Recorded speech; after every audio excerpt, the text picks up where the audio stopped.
Yang kedua, masalah apa tuan-tuan? Yang turut juga menjadi perbalahan yang kuat daripada kalangan masyarakat, iaitu berhubung dengan masalah talqin bila berlaku kematian. Talqin ini tuan-tuan, bukan yang Nabi sebut tu laqinu mautakum bila ilaha illallah tu, talqin yang difahami oleh orang Melayu. Ada talqin yang dimaksudkan mengajar orang yang hampir mati dengan la ilaha illallah, itu juga disebut talqin. Yang keduanya, talqin bila berlaku kematian kepada seseorang setelah dikebumikan jenazah dia, lalu ada orang baca talqin kan, wahai si fulan bin si fulan, jika datang kedua malaikat kepada kamu menanyakan beberapa soalan, jangan kamu takut dan gentar, kerana mereka adalah hamba Allah. Oh, dia seronok bercakap, dia duduk atas hak orang di bawah tu susah hati. Jangan kamu takut dan gentar, dia kata. Dia tak bagi orang tu takut. Jawablah dengan lidah yang fasih bila ditanya ma rabbuka, siapa Tuhan kamu? Jawablah Allah Tuhanku. Siapa Nabi kamu? Muhammad Nabiku. Apa kitab kamu? Quran. Sampai habis soalan. Sebahagian ulama, sebahagian besar daripada kalangan ulama kata benda ni tidak sunnah. Walaupun ramai orang buat kan, dia tidak sunnah. Bila tidak sunnah dianggap sebagai bid'ah. Sebab Nabi SAW tidak buat. Orang kata Imam Syafi'i buat, Imam Syafi'i pun tak buat.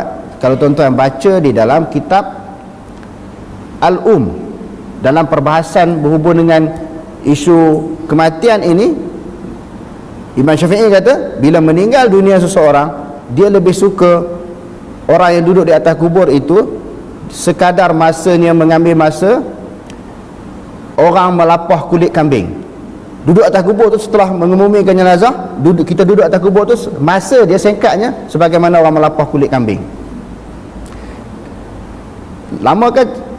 Sekejap tu. Dan dia kata aku lebih suka supaya berdoa, kerana dalam hadis kata istaghfiru li ahikum fa innahu al-an yus'al. Doa kepada Allah Subhanahu wa taala kerana bahawasanya sekarang dia sedang ditanya. Maka dalam hadis ada talqin, tak disuruh, sahabat pun tak pernah buat, Imam Syafi'i pun tak buat. Tetapi hadirin sekalian, kalau ada orang buat, yang tu kita kena tolak ansur. Walaupun kita tak buat, bagus. Yang tu paling betul, tidak buat. Yang tu kita kena tolak ansur. Sebab apa? Sebab sebahagian daripada ulama Syafi'i menganggap perkara itu sunnah.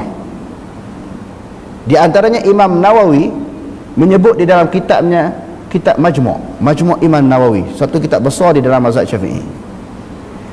Imam Nawawi bawa mari mengemukakan beberapa dalil. Di antaranya hadis yang lemah. Hadis ini ulama kata lemah, tidak kuat.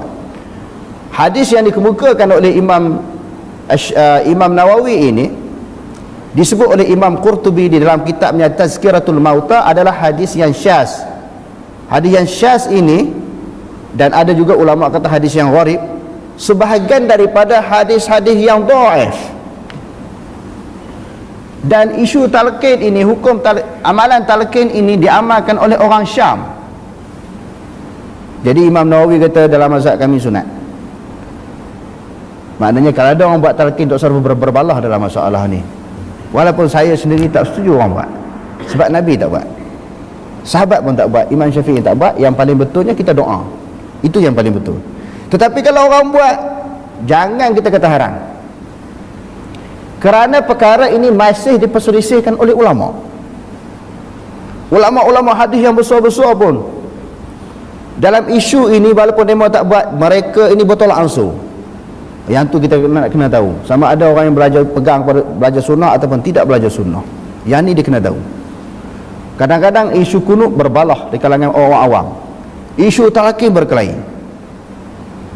Jadi perkara ini walaupun kita kata tidak ada dalil dan nas yang sharih yang jelas Nabi buat, cuma ada ulama ambil amalan orang Syam ataupun hadis yang lemah untuk diamalkan, maka yang tu kita tolak ansur.